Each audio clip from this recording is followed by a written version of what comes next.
Olá, muito boa noite.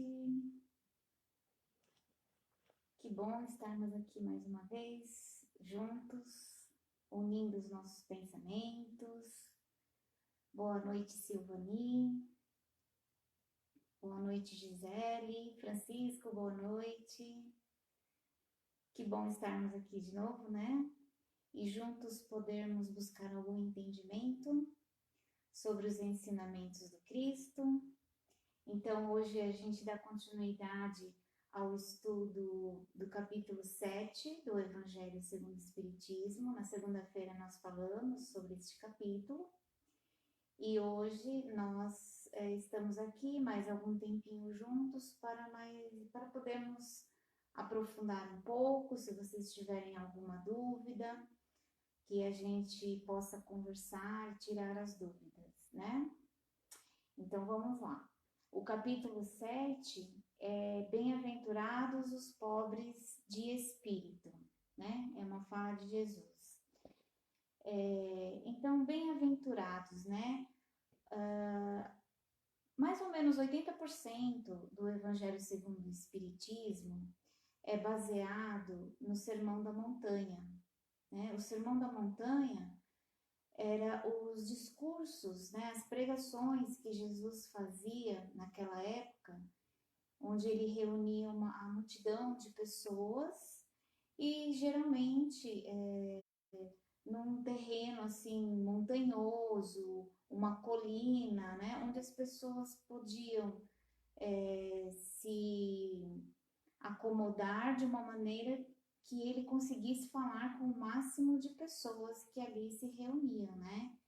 Então, muitas reuniões que ele fazia ali, muitos agrupamentos, em cada um dos seus encontros, ele trazia os seus ensinamentos, novos ensinamentos. E a reunião desses ensinamentos de Jesus, desses sermões, ficou conhecido como o sermão da montanha, né? E o nosso evangelho, ele muito boa parte do nosso evangelho, ele é baseado no sermão da montanha, porque foram os ensinamentos pilares que Jesus trouxe naquela época, né?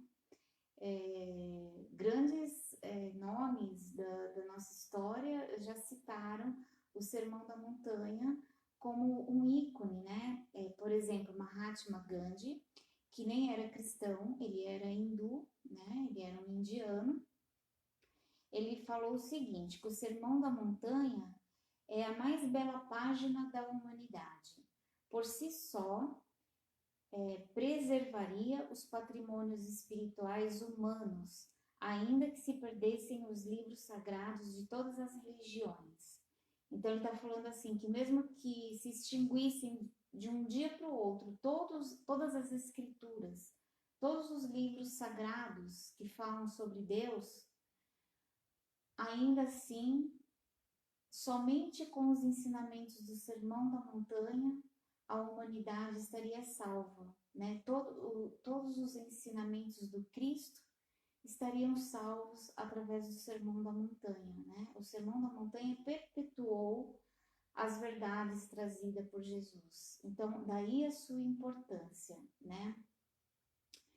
E o Sermão da Montanha, ele sempre iniciava assim com as bem-aventuranças, né? Então, é aqui, no caso hoje que a gente vai falar sobre bem-aventurados os pobres de espírito, né? Então, o que Jesus estava nos trazendo nesse ensinamento?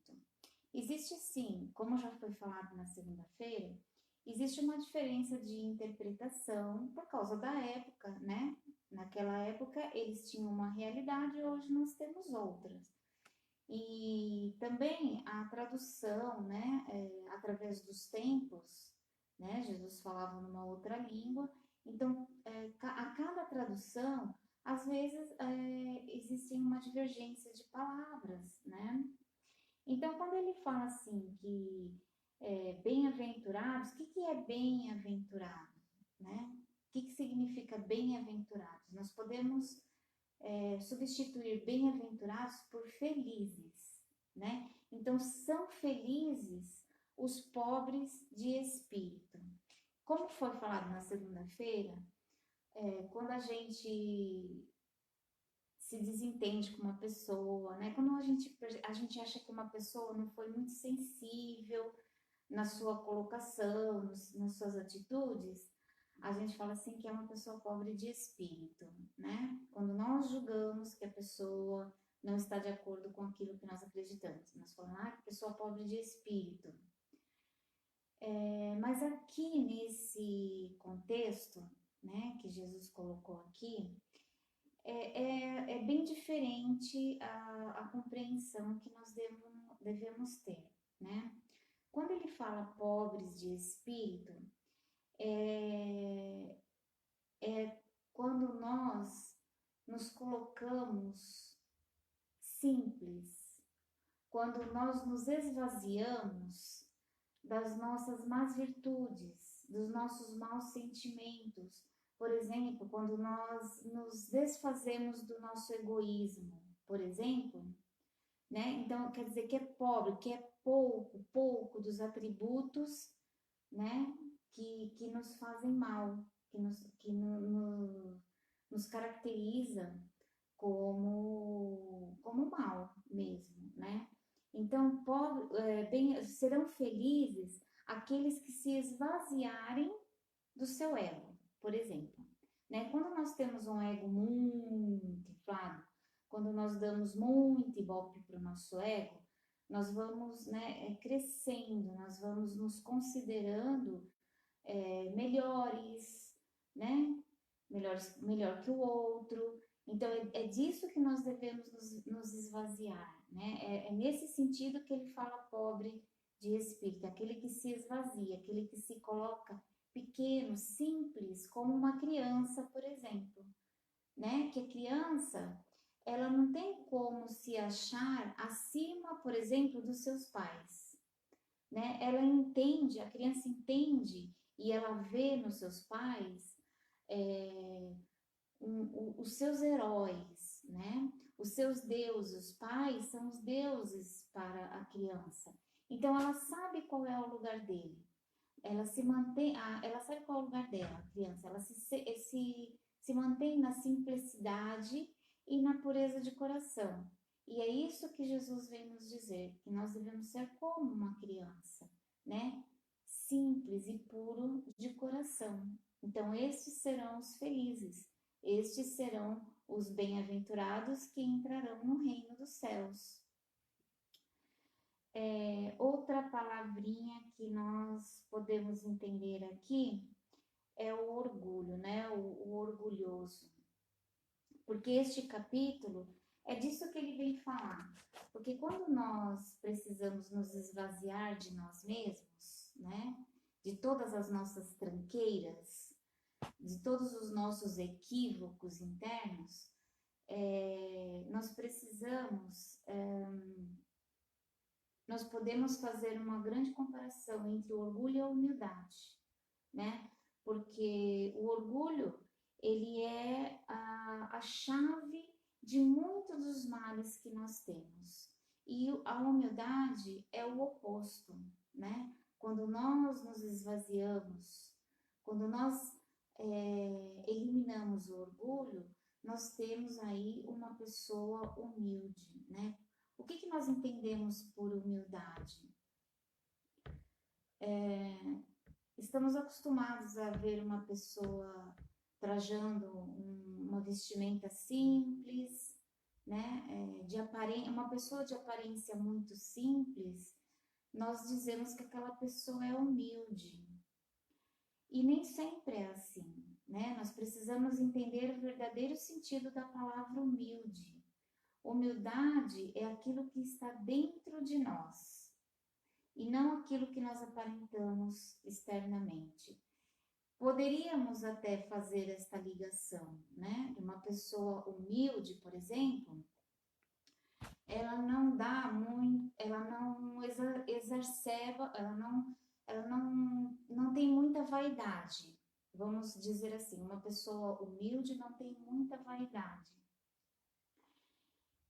Então, ela vai se vestir com mais simplicidade, vai ter uma aparência mais simples, até poderíamos dizer. Mas o que conta realmente é aquilo que nós trazemos em nosso coração, né? Aquilo que está dentro de nós, na nossa essência. Então, nós podemos mascarar a nossa aparência de humildade, mas vai contar mesmo o que está lá dentro. Qual é o sentimento que nós temos para com o nosso próximo, né? Com todas aquelas pessoas que estão à nossa volta, que nos rodeiam. Isso é que vai determinar o tamanho da nossa humildade ou do nosso orgulho, né? O orgulho é uma coisa muito complexa. Um psicólogo estaria aqui explicando muito melhor do que eu, né? E todos nós ainda, neste planeta de provas e expiações, ainda somos carregados por uma dose, né, generosa ainda do orgulho. E este orgulho que está em nós, ele pode ter muitas faces, né? Não é somente aquela pessoa arrogante, que humilha, não somente, esta é uma face terrível do orgulho, né? Quando nós humilhamos uma pessoa por causa da nossa posição. Nós temos um exemplo, né, bem recente que a gente viu aí na mídia, de acho que desembargador, que não aceitava, que estava sendo multado porque não estava de máscara na rua, né? Foi na Baixada Santista, e ele deixou transparecer assim uma montanha de orgulho que ele tinha dentro dele, humilhando o policial, né? Com atitudes bastante humilhantes para a situação. Né? Então, este foi um exemplo, mas este é o exemplo mais simples que nós temos. O orgulho no ser humano, ele pode se mostrar de várias formas.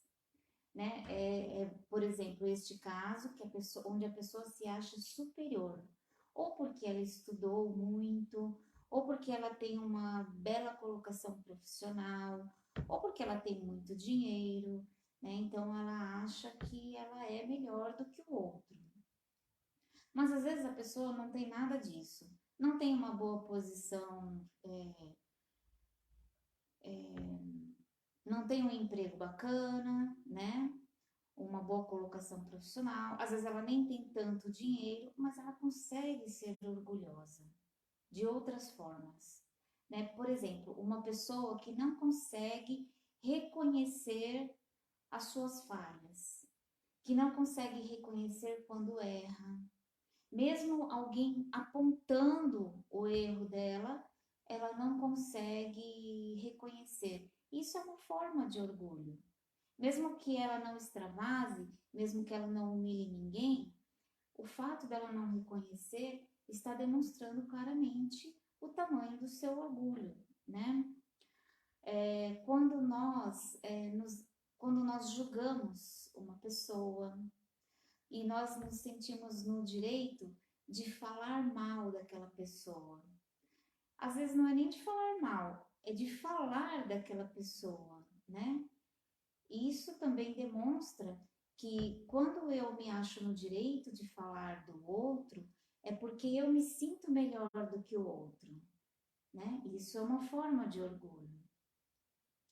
A pessoa pretensiosa, né? A pessoa preconceituosa é uma forma de orgulho, né?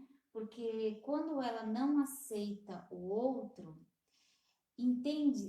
ela entende que ela é melhor do que o outro, que o jeito dela ser é melhor do que o outro. Ela não aceita o outro, é um tipo de preconceito. Isso é um orgulho. Por que ela está certa e o outro está errado? Não pode haver as duas formas de ser, né? Só a forma dela é certa, né? Então, o preconceito é uma forma de orgulho.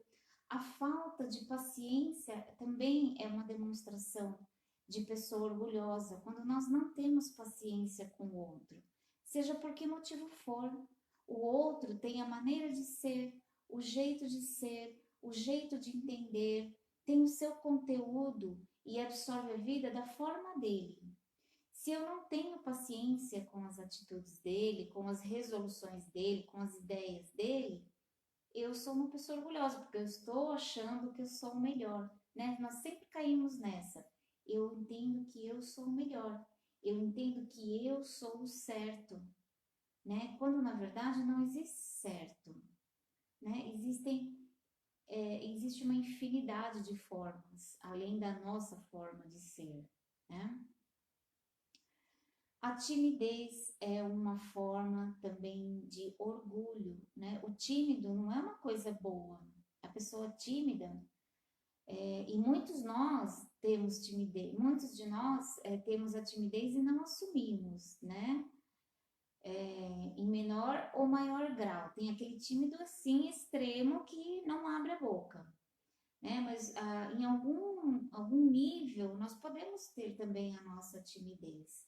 O tímido tem um medo terrível de se expressar, porque ele tem medo do que o outro vai achar, daquilo que ele está falando, daquilo que ele está fazendo, né? Então a timidez é uma forma bem comum, né, de orgulho. O autoritarismo é uma forma de ser orgulhoso, né? Porque a pessoa que quer impor algo é porque ela acha que aquilo que ela acredita é melhor. Então também é uma forma. O controle, a pessoa muito controladora também pode ser, não é que é regra, tá? Mas pode ser uma forma de orgulho, né? Eu vou controlar porque eu tenho certeza que dessa maneira é a melhor maneira, né? Então, cadê a democracia, né? Vamos ouvir todas as partes? Não, eu quero que seja do meu jeito. Então, esse tipo de controle também pode ser uma forma de orgulho. A falta de perdão. A falta de perdão é uma forma de orgulho, né? Imagina que eu vou perdoar o outro. E a não aceitação também é uma forma de orgulho. Por exemplo, quando nós adoecemos, por exemplo, né? E eu não aceito. Por quê? Eu faço tudo certo, eu vou na casa espírita, eu faço prece, eu faço tratamento espiritual, eu faço tratamento alopático, homeopático. E por que eu tenho que ficar doente, né? Porque eu que sou uma pessoa tão boa. Isso é uma forma de orgulho. Essa revolta que nós temos com relação à doença pode ser uma forma de orgulho, porque nos falta entendimento.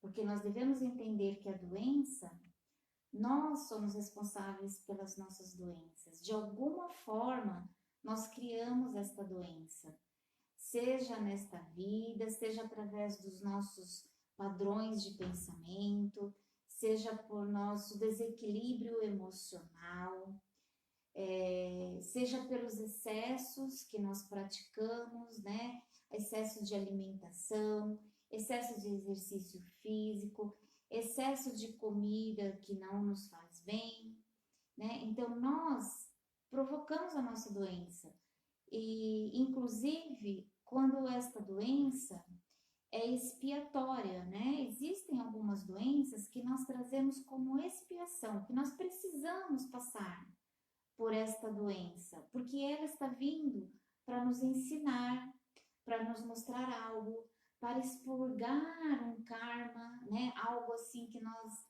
fizemos há algum tempo. Então, ela pode ser também uma doença expiatória. E quando nós não buscamos esse entendimento sobre o que esta doença está querendo nos mostrar, isso é uma forma de orgulho, né? Porque eu simplesmente me revolto. Eu não quero entender por que ela está aqui, por que ela se instalou. Eu simplesmente me revolto e pior ainda, porque neste caso estarei me revoltando contra Deus, né? Contra a fonte criadora. Aí é pior ainda, porque como que nós vamos desafiar Deus? Né? Se nós desafiamos Deus, se nós nos revoltamos contra suas leis divinas, nós estamos nos colocando em igualdade com ele, né? Isto é uma forma terrível de manifestar o nosso orgulho. Então, o orgulho, ele está instalado em nós e ele se apresenta em uma infinidade de formas, né? Ao contrário, a humildade, né? O que é a humildade? A humildade é nós nos reconhecermos como filhos de Deus e enxergar no próximo, no outro, alguém igualzinho a nós, que veio do mesmo lugar, que busca a mesma felicidade, né? Por isso que somos todos iguais, porque saímos todos da mesma fonte e buscamos todos a mesma coisa, a felicidade, as bem-aventuranças, né? Então, cada um à sua maneira. Então, quando nós nos enxergamos assim, perante todas as pessoas, seja quem for, seja o seu pior inimigo, quando nós nos colocamos nesta posição, nós estamos exercendo a humildade, inclusive com os nossos irmãos animais, plantas, minerais, né? Com todos. Por isso que nós temos que buscar a unidade com tudo, nós temos que buscar a harmonia com todas as pessoas, com todos os animais, com toda a natureza de Deus, com todas as coisas, né? Porque somos apenas um. Quando nós conseguimos reconhecer os nossos equívocos, que é uma tarefa bem complicada, trabalhosa, nós também estaremos exercendo a humildade, né? Quando nós conseguimos enxergar as nossas imperfeições morais.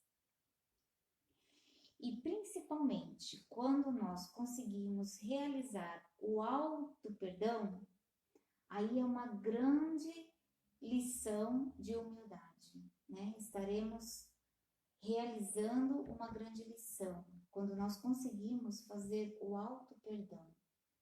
Porque se nós não conseguimos nos perdoar, nós também estaremos sendo orgulhosos, estamos exigindo aquilo que nós ainda não somos. Somos seres imperfeitos ainda, né? Vivemos neste orbe, neste planeta, que ainda está nesta condição de transição, mas ainda é de provas e expiações. Nós ainda estamos aqui nesta vida para provar, para, através das nossas experiências, sermos provados se realmente já nos transformamos ou se estamos buscando esta transformação, né? Este despertar, se nós estamos realmente despertando. Então, a todo instante, a vida, a sincronicidade da vida no nosso planeta nos traz provas. É por isso que todos nós, de alguma forma, sofremos, né? Por isso que temos dificuldades, que gostamos de chamar de desafios, né? As dificuldades que nós vemos são desafios que vêm como nossos amigos, como nossos aliados, nos provando se realmente estamos seguindo um caminho do bem, se realmente estamos buscando o nosso melhor, né? Buscando a nossa transformação. E quando nós conseguirmos realmente nos perdoar, né? Realizar o auto-perdão, aí sim nós vamos ter a capacidade de perdoar o outro, como já foi dito, né? A gente só pode dar para o outro aquilo que nós temos em nós. Então, se eu não consigo me perdoar por causa do meu orgulho, porque eu quero ser perfeito, porque eu não me permito errar, isso é uma forma de orgulho, né? Quando eu não me permito errar, então se eu não tenho a capacidade de compreender que eu estou no caminho de ser um espírito bom, eu não consigo perdoar o outro verdadeiramente, né? A gente até fala que sim, mas é um caminho difícil, é um caminho bem complicado, né? Se eu não experimento o perdão em mim mesmo, como que eu posso fazer isso pelo outro? Então, o orgulho, esse capítulo vem falar pra gente que o orgulho é a fonte da maioria dos nossos equívocos, né? Porque uma coisa leva a outra. Lá no fundo, quando nós erramos, quando nós praticamos algo ruim, se nós formos buscar no nosso íntimo, nós vamos descobrir que pode ser o nosso orgulho que está falando mais alto. E aí vem uma lição muito bonita de Santo Agostinho, que vem nos dar uma ferramenta, né? Um caminho para nós identificarmos a raiz do nosso mal, que na maioria das vezes é o orgulho, e como nós podemos trabalharmos, né, para eliminar, né, para diminuir o nosso ego, né?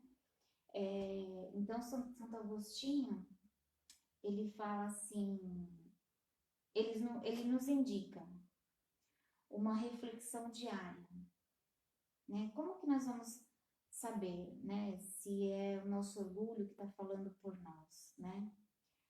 Então, todos os dias, ele nos aconselha, todos os dias antes de dormir, fazermos uma reflexão, né, de como foi o nosso dia, de tudo que nós fizemos, né? Principalmente quando nós discutimos com outras pessoas, quando nós nos desentendemos com outras pessoas, mas independente disso, vamos fazer uma reflexão.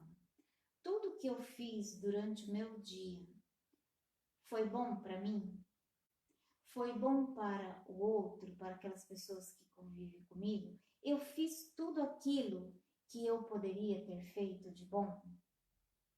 Será que eu fiz algum mal?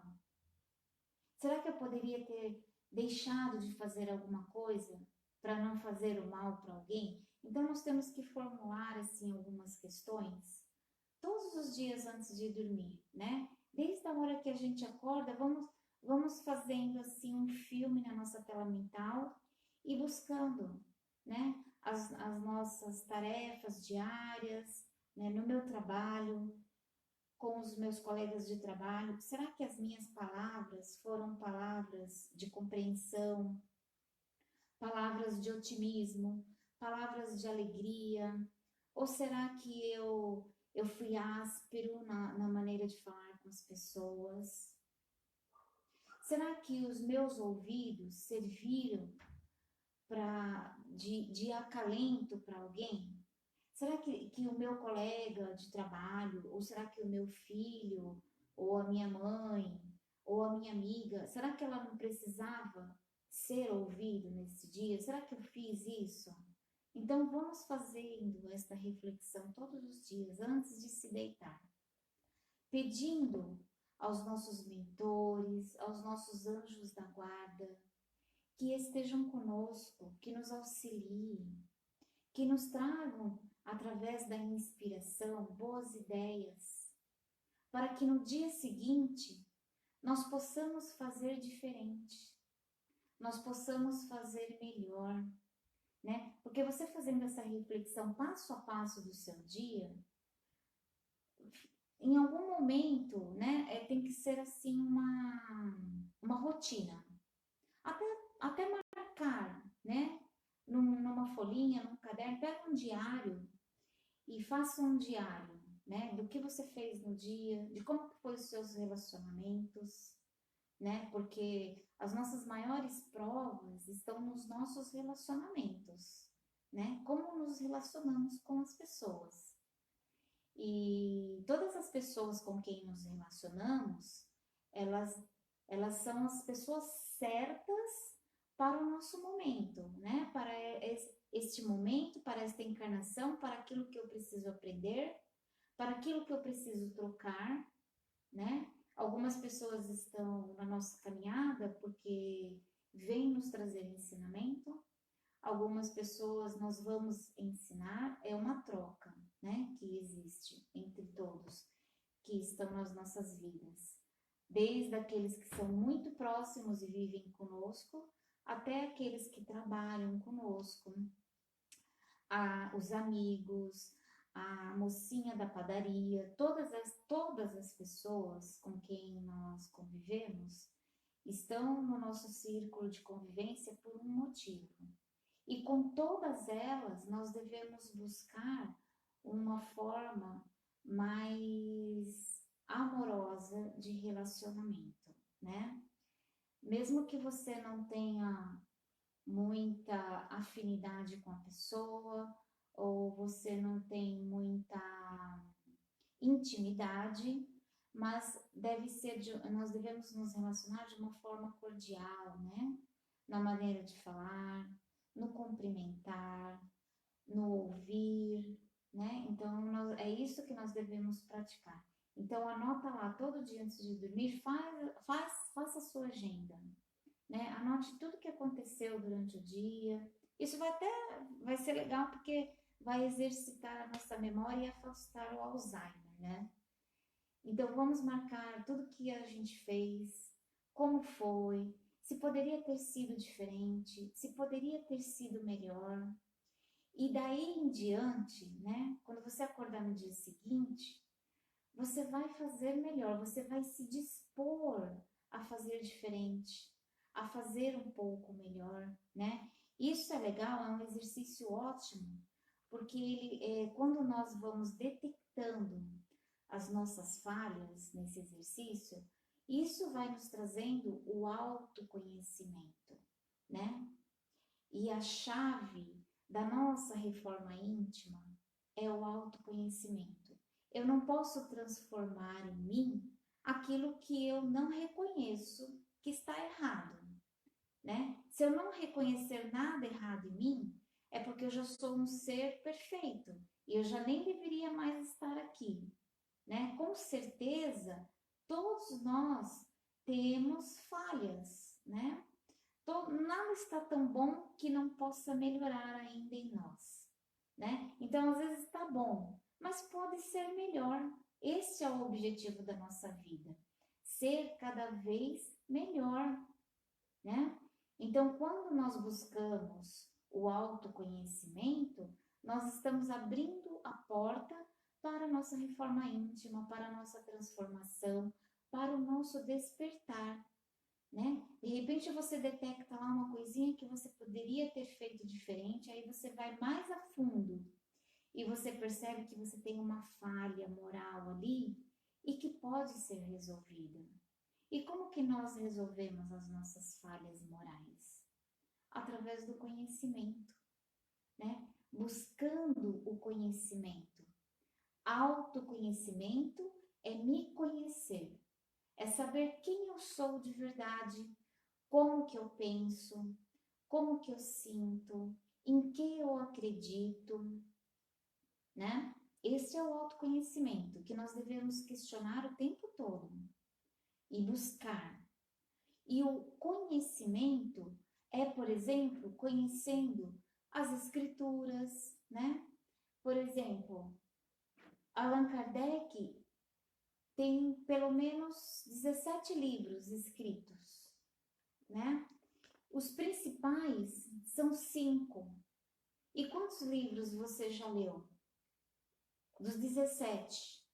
Quantos livros que você já estudou? Porque não é apenas ler, né? É legal estudar. É o que nós fazemos, por exemplo, na casa espírita. Nós fazemos o estudo. No momento nós estamos fazendo o estudo do Livro dos Espíritos. E eu não falo assim como uma doutrinação, tá? Você não precisa se doutrinar e cegamente buscar, tem que ser espírita, tem que fazer parte daquela seita ou daquela outra. Não! Nós podemos buscar o conhecimento de todas as filosofias, de todas as religiões, sem distinção, né? Isso vai nos enriquecer, isso vai nos trazer um repertório rico. E a partir deste repertório que nós temos, através do conhecimento, nós vamos nos reformulando, porque isso também nos auxilia no autoconhecimento, né? Porque se uma filosofia fala uma coisa, aí a outra fala outra, eu não concordo nem com aquela nem com aquela, então eu fico no caminho do meio. Eu vou formulando as minhas conclusões, eu vou me reformulando e me adequando a um pensamento que me leve para o caminho do bem, do amor, da justiça. Então, eu falei pra caramba até agora, né? Aí vocês não têm nada para falar para mim, vocês não gostariam de fazer um comentário, uma pergunta? A gente está aqui para isso, para bater papo hoje sobre esse capítulo 7, né? Que são os bem-aventurados os pobres de espírito. Um capítulo que não é muito longo e que basicamente vem falar para a gente sobre o orgulho e a humildade, né? O orgulho que é a fonte da maioria dos nossos equívocos, né? O orgulho é a origem, digamos assim, de todas as nossas más inclinações. Existe uma revista espírita onde Allan Kardec escrevia, né, e fazia lá as suas pesquisas, colocava lá suas pesquisas e seus comentários, né? E ele estava estudando sobre os planetas da Via Láctea, né? E através do ensinamento dos espíritos, né? Através da consulta aos espíritos. E ele consultou e trouxeram para ele a informação de um planeta que é dos mais evoluídos na nossa galáxia, né, na Via Láctea. Não é ainda um planeta feliz, mas é bem mais evoluído que o nosso, por exemplo, né? É um planeta de regeneração, onde ainda existe o mal, mas ele já predomina o bem, né? Um planeta de regeneração é assim, o mal ainda existe, mas o que predomina é o bem, né? Não sei dizer qual é o planeta agora, mas está na nossa constelação, na Via Láctea. Então, Allan Kardec pergunta assim para os espíritos, né? Se os melhores seres humanos, né, os melhores espíritos do nosso planeta, juntar esses espíritos, a nata do planeta Terra, e levá-los para este planeta que está em regeneração, que é mais evoluído, né? Como se classificariam esses espíritos que saíram aqui da Terra, né? Os mais evoluídos do planeta. Aí os espíritos responderam para ele que esses espíritos se classificariam como o que para nós aqui no planeta Terra são os macacos, né? Então é assim, nós somos tão orgulhosos daquilo que somos e daquilo que sabemos, mas eu acredito que nada ainda sabemos, né? O nosso planeta é um planetinho ainda. Nosso espírito é imenso. O nosso espírito, como filhos de Deus, nós temos uma fonte inesgotável de sabedoria. Porém, no nosso estado ainda de evolução, nós temos limitações, né? O nosso cérebro físico ainda tem muitas limitações. Então, para que ter orgulho, né? Vamos aprender, vamos buscar o conhecimento e a sabedoria e não nos colocarmos acima das outras pessoas. Então, tem aqui uma perguntinha, vamos ver. Mesmo sabendo desvirtudes que o orgulho causa na alma, que a carrega muitos conflitos e desesperanças, como falar para uma alma que seu ego está afastando-o da luz e do amor divino? Como falar para uma alma que seu ego está afastando da luz e do amor divino? Então, Jorge, que colocou aqui pra gente, né? Eu entendo assim, ó. Para começar, cada um tem o seu tempo. Não adianta a gente querer que o outro entenda a nossa mensagem. Nós podemos passar com muito amor a mensagem para o outro, dar aquele toquezinho assim, né? Poxa, acho que você não está no caminho legal. Mas sempre com humildade. Nós devemos tentar conversar com o outro ou mostrar para o outro com muita humildade que talvez o outro não esteja no caminho correto. Primeiro, que para falar para o outro, nós temos que estar bem. Nós temos que estar equilibrados e não achar jamais que somos os donos da razão, porque senão nós é que estaremos expressando o nosso orgulho, né? Mas nós queremos dizer para o outro que talvez ele esteja se inflando demais. O ideal, muito mais do que palavras, é o nosso exemplo. Se esta pessoa é uma pessoa do nosso convívio, que deve ser, você não vai falar isso para um estranho, né? Se essa pessoa é uma pessoa do nosso convívio, melhor ainda é nós falarmos com ela através do nosso exemplo, né? Nós devemos ser o Evangelho do Cristo, muito mais do que falar sobre o Evangelho, entende? Então nós devemos praticar os ensinamentos de Jesus. Nós não podemos mudar o outro, mas nós podemos mudar a nós. E quando nós mudamos, todos que estão ao redor vão perceber, concordando ou não. Algumas pessoas não vão concordar, algumas pessoas vão achar que nós estamos estranhos, e aí o orgulho dela estará falando mais alto, porque ela não vai querer admitir que algo de bom está acontecendo conosco, que nós estamos diferentes, que nós talvez estejamos melhores, né? Então, deixa eu ver se eu entendi bem aqui a sua pergunta. Mesmo sabendo que as virtudes que o orgulho causam na alma que a carrega, muitos conflitos e desesperanças, como falar para uma alma que seu ego está afastando-a da luz e do amor divino? Então, se você consegue detectar que essa pessoa está se afastando da luz, não sei de que forma que é, mas você acha que ela está se afastando da luz, seja você um canal de luz para ela, né? E como fazer isso?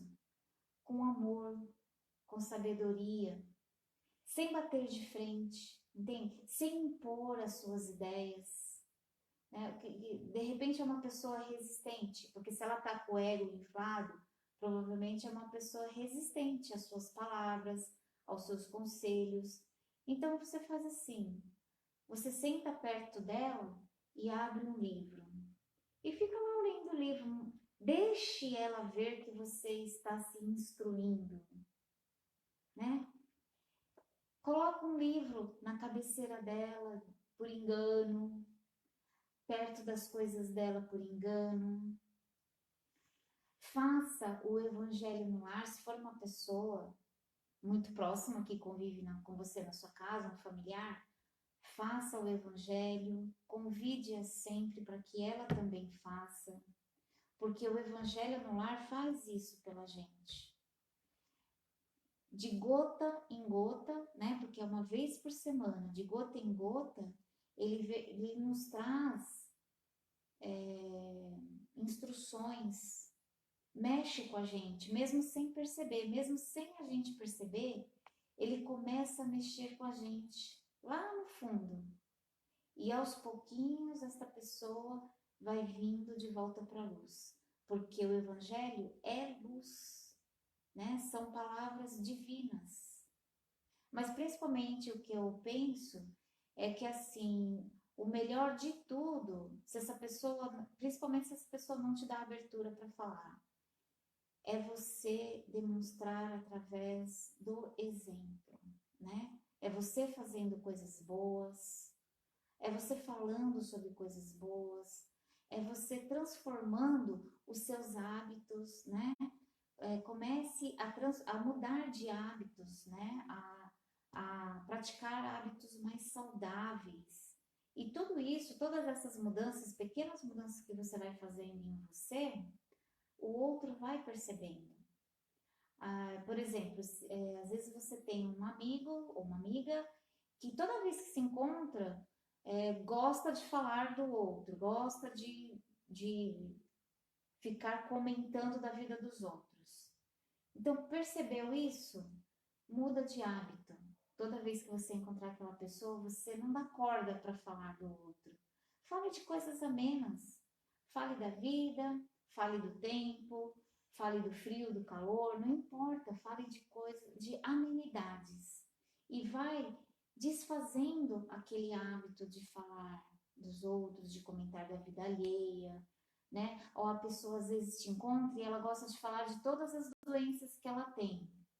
Então, assim, por alguns instantes você dá ouvidos, porque às vezes a pessoa precisa, né, ser ouvida, mas de uma maneira amorosa e branda, você desvia o assunto, você fala de outra coisa, né? Você fala de algo que você gosta de fazer, pergunta se ela gosta de fazer, e você vai transformando essa conversa, né? Para que ela também perceba, ela vai perceber com certeza que você está mudando, que você está diferente, né? E se a sintonia dela estiver compatível com a sua, ela não vai se afastar de você. Pelo contrário, ela automaticamente, às vezes até inconsciente, ela vai querer estar mais próximo de você para saber o que você está fazendo, né? Qual é os hábitos que você está fazendo diferente, o que você está aprendendo, onde você está frequentando, ela vai querer saber porque existe algo novo em você, algo diferente, né? Talvez seja por aí. Aí a Silvia, né? Silvia, não, é o Jorge mesmo, é isso aí, Jorge. É bem isso mesmo, agir é melhor que falar e creio muito na verdadeira humildade. Ela é reconstrutiva, tem um valor moral importantíssimo. Trabalhar a humildade é uma coisa, tem que ser o nosso propósito, né? Nem sempre nós detectamos isso, né? Nem sempre nós damos a devida atenção para isso, mas é algo importantíssimo, né? E nós temos um professor que nos ensinou muito sobre isso, que foi Chico Xavier, né? Ele era o mestre da humildade, né? Ele era muito humilde e para tudo ele tinha uma resposta sábia e humilde, né? Sempre se colocando, se não igual, abaixo daquele do interlocutor dele, né? Então nós temos aí esse exemplo que nos deixou aí mais de 400 obras. Então, eu acredito que algum ensinamento, alguma sabedoria, nós conseguimos adquirir, né, através dos seus ensinamentos e dos seus livros. Bem, pessoal, vocês não tem nenhuma perguntinha para mim, nenhum comentário?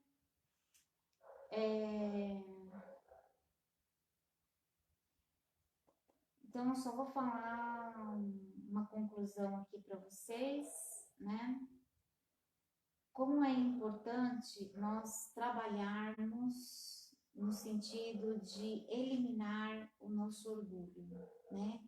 E cada um de nós ainda trazemos sim, né, esta chaga, né, que vai nos corroendo. Se nós não darmos a devida atenção, ele vai nos levando, né, trazendo outras más virtudes, né, aflorando outras coisas ruins em nós.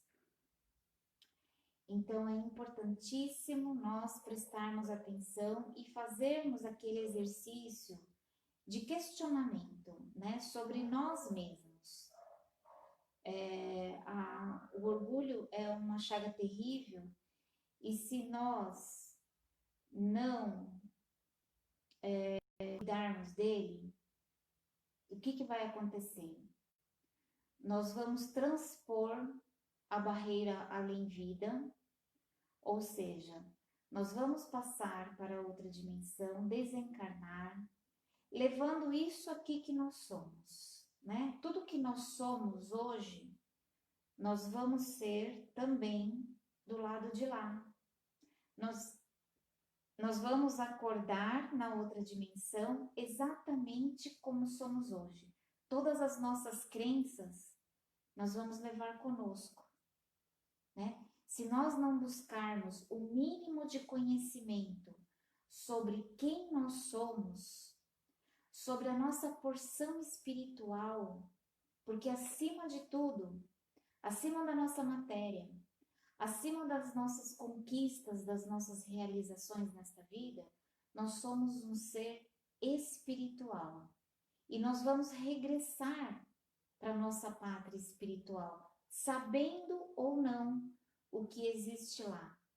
Tendo algum conhecimento ou não, nós vamos regressar para lá, né? Graças a Deus, porque senão todas as pessoas que desencarnam estariam aonde? Né? Então, eu gosto muito de acreditar que sim, existe vida depois do desencarne. Eu gosto muito de acreditar nisso, porque eu acho que quando nós acreditamos nisso, a nossa vida tem mais sentido, né? Tem sentido eu querer me transformar, tem sentido eu querer me melhorar, porque quando eu passar para o lado de lá, eu vou dar continuidade à minha vida, aos meus estudos, ao autoconhecimento, sim, porque lá nós também vamos buscar autoconhecimento e conhecimento da vida, da verdade. Então nada vai se acabar, nada vai se extinguir. Mas é muito importante aproveitarmos a oportunidade aqui agora, encarnados, porque aqui nós aprendemos efetivamente. Quando nós passamos para o lado de lá, demora muito o aprendizado. Nós podemos estacionar por séculos, porque é uma outra dimensão, existe uma diferença de tempo e espaço. Então é importantíssimo nós aproveitarmos esta oportunidade, este momento. E não vamos deixar para amanhã. Vamos começar agora, buscando quem realmente eu sou. Eu sou a sintetização de uma eternidade, de muitas vidas que eu já tive, de muito tempo que eu vivi também no mundo espiritual. Eu sou a somatória de tudo isso. Todos nós somos. Somos a somatória de todas as experiências já vividas. Então, a partir deste momento, eu quero me conhecer. Eu vou buscar a compreensão de tudo aquilo que eu penso, de tudo aquilo que eu acredito. Será que eu estou no caminho certo? Vamos entender um pouco mais sobre nós mesmos. Eu indico, a Jéssica está me pedindo um livro, né, para quem é iniciante no estudo. Jéssica, é o seguinte, olha, eu gosto muito de recomendar o primeiro livro que eu li, e eu acho ele assim, muito simples, fininho e didático, que é Violetas na Janela, da Vera Lúcia Marinzec. Acho que é esse o nome dela, tá? Eu posso postar depois no grupo, eu vou postar para quem quer alguma indicação de livro, tá? Então, Violetas na Janela é um livro muito simples, bonitinho, didático e verdadeiro. tá? Para quem está começando, porque assim, você não pode começar com um livro muito pesado, com muita informação, porque informação tem demais, né? Tem muita informação. Então, começa com um livro assim. Outro livro que eu indico assim para qualquer pessoa é o Livro dos Espíritos, tá? O Livro dos Espíritos é o primeiro livro que o Allan Kardec codificou. Ele começou a fazer lá os estudos dele, né, juntamente com uma equipe de médiuns e com uma equipe espiritual. E tudo foi comprovado, não foi colocado nada ali assim, sabe? Aí veio um espírito e falou isso. Não, tudo que era estudado, era falado, foi comprovado e ele codificou, ele fez um livro com todas as perguntas que eles faziam para aquela equipe espiritual. Então, o Livro dos Espíritos, ele pode ser um livro de cabeceira. Sabe aquele livrinho que você deixa do lado da sua cama? E todo dia antes de você dormir, ou quando você acorda, né? Cada um tem, assim, um sistema. Você lê algumas perguntas. Não precisa ler um capítulo, não precisa ler 10 páginas. Não, lê uma questão e medita sobre ela, né? Se você lê antes de dormir, é super bacana ler conteúdo instrutivo antes de dormir. Sabe, é muito melhor do que ficar assistindo televisão, desculpem, mas é muito melhor do que ficar assistindo televisão, tá? Você pegar meia horinha antes de dormir e ler um livro. Não tô mandando ler um livro espírita, se for melhor, né? Porque eu acho que os livros espíritas, eles têm um conteúdo edificante, né? Que vai realmente nos trazer conteúdo. Mas pode ser qualquer livro, mas pega o Livro dos Espíritos e deixa na sua cabeceira. Meia hora antes de dormir, você vai ali ler uma questão, duas questões, aí você fica 5 minutinhos de olhos fechados, meditando sobre aquela resposta, meditando sobre aquilo.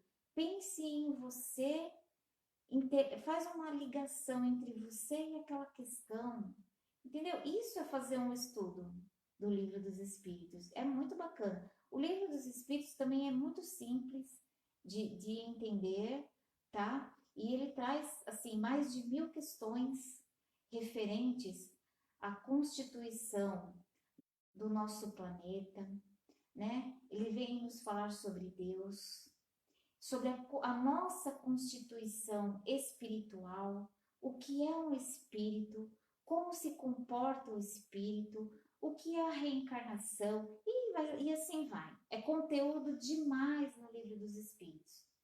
Mas eu recomendo, assim, o Violetas na Janela, porque é um romance, é uma coisa, assim, suave, de você se introduzir neste assunto, que é tão vasto, que é tão importante para todos nós, né? Para nós nos conhecermos, para nós entendermos sobre a nossa jornada aqui na Terra, nesta vida e no além-vida, né? Na outra dimensão, que é a nossa vida maior. E é muito importante que nós busquemos esse entendimento e esse conhecimento para nós deixarmos aqui todos os nossos equívocos morais, né? Principalmente o orgulho, porque se nós carregarmos este orgulho conosco, nós vamos chegar lá e nós vamos ter muitas dificuldades para nos adaptar novamente na outra dimensão, né? Nós vamos carregar muitas das nossas impressões terrenas e nós vamos ter dificuldades e vai levar muito tempo para nós nos recompormos. Então vamos começar este trabalho agora, né? Este trabalho de autoconsciência, de ampliar a nossa consciência com relação a nós mesmos, com relação aos outros e com relação à grande vida divina, ok? Então, eu vou me despedir de vocês, tremendamente agradecida. Gratidão a todos vocês que estiveram aqui comigo. E para Jéssica, Eu vou deixar alguns livros, tá? No grupo, depois você entra lá no grupo e pega a indicação que eu vou deixar para você. E para todos que quiserem ler, né? Fazer uma boa leitura. Gratidão, que possamos nos conectar à grande força criativa, entrar em fluxo com esta força criativa universal e amorosa, que é o nosso Deus, Pai, Mãe, Vida. Que possamos estar sempre nessa conexão amorosa, que possamos estar com a nossa mente sempre ligada ao bem, para que os nossos benfeitores nos inspirem a todo momento, com boas ideias, com boas orientações, e que nós, sobretudo, possamos captar gentilmente, amorosamente, aos seus conselhos, e que possamos estar todos sob a luz amorosa e de muita proteção do nosso amado Mestre Jesus. Uma boa noite para todos, gratidão e até a próxima.